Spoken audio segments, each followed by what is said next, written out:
walk by at Rojas City, seafood capital of the Philippines.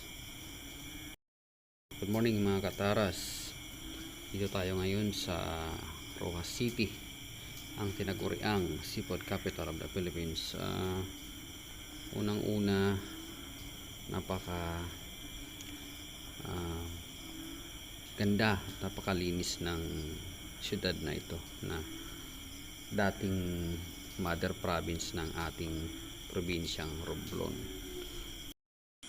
So sa kanan ng walkway na ito ay ang Panay River, at ang sa kaliwa naman ay ang Teodoro Arcinas Trading Center na nasa Altaba Street. Ito tinatawag ng Altaba Street. So ang Teodoro Arcinas Trading Center o yung TATC ay ang pinaka market site ng Rojas City.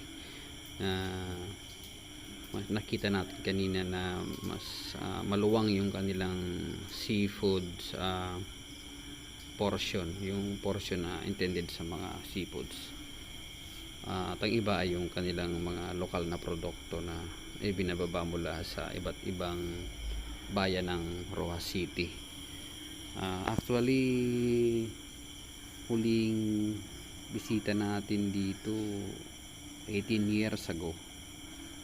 Dito tayo naglako ng walis tambo, yung produkto ng San Agustin.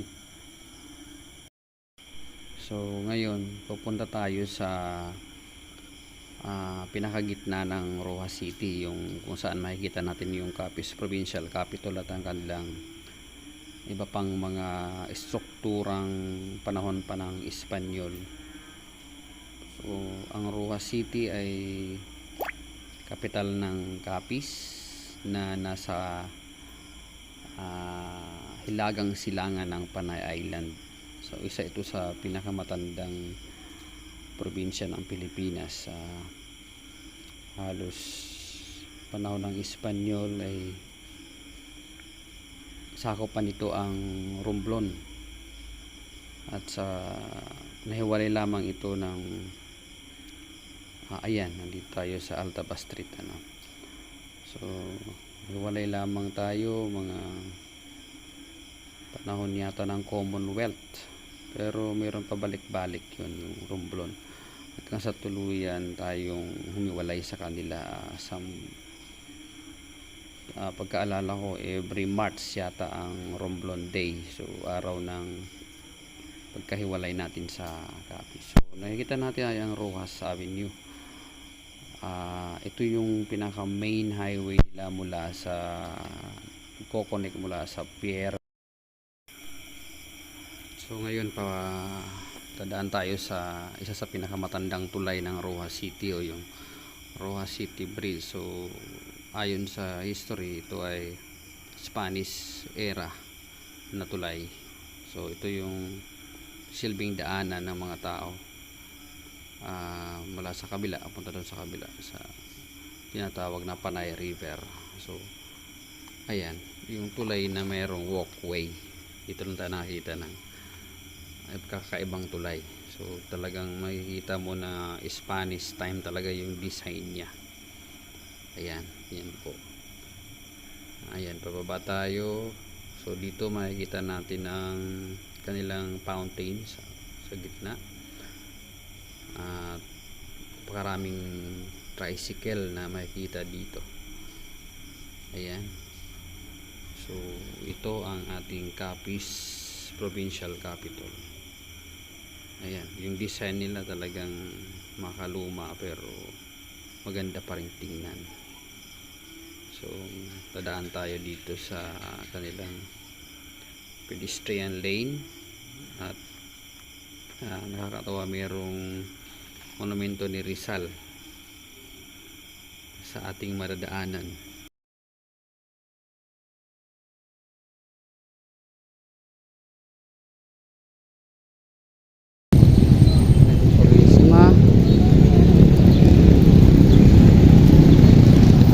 Gagala tayo dito.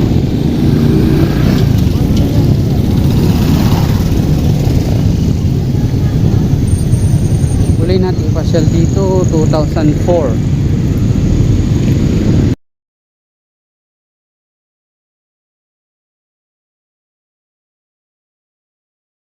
Papansin natin na pinapahalagahan nila yung landscaping sa gitna ng city.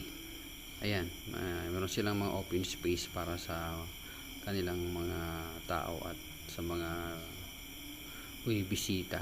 So, talagang kaaya-ayang mamasyal sa lugar na to dahil may mga puno sa gitna ng syudad na masisilungan.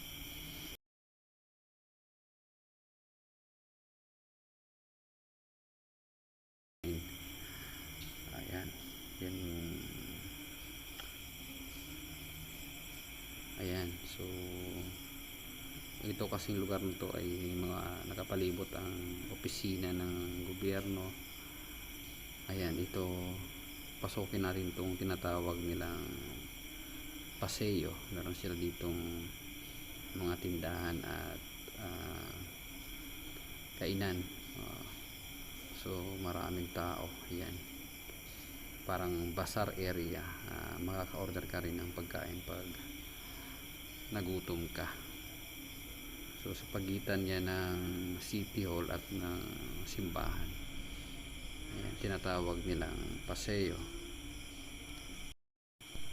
Kapansin-pansin din sa ating pagtingin-tingin sa kanilang mga stalls, may nakita tayong mga o yung parang herbal medicine. So sila ay malaki ang kanilang pagpapahalaga sa mga alternatibong medicine. Yun lang yung ating napuna dito, more on herbal sila. Kaya naghahanap tayo ng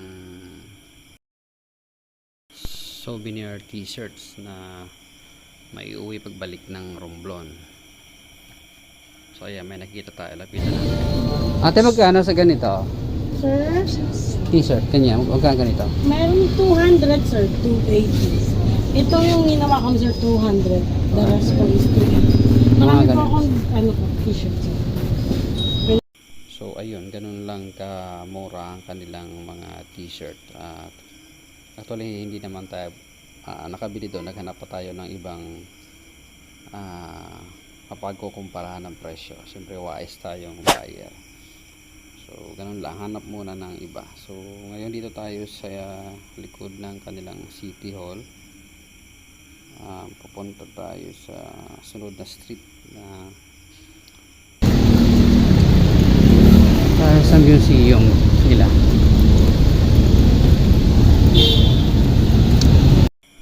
Ngayon subukan natin pumunta ng museum.